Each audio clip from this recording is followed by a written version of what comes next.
Hi guys, welcome to channel. இன்றைக்கி என்ன பார்க்க போகிறோன்னா, நம்ம இன்றைக்கி திஸ் ஆர் தட் பார்ட் 3 தான் பார்க்க போகிறோம்.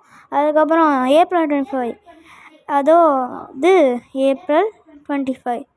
ஸோ நேற்று என் பர்த்டே.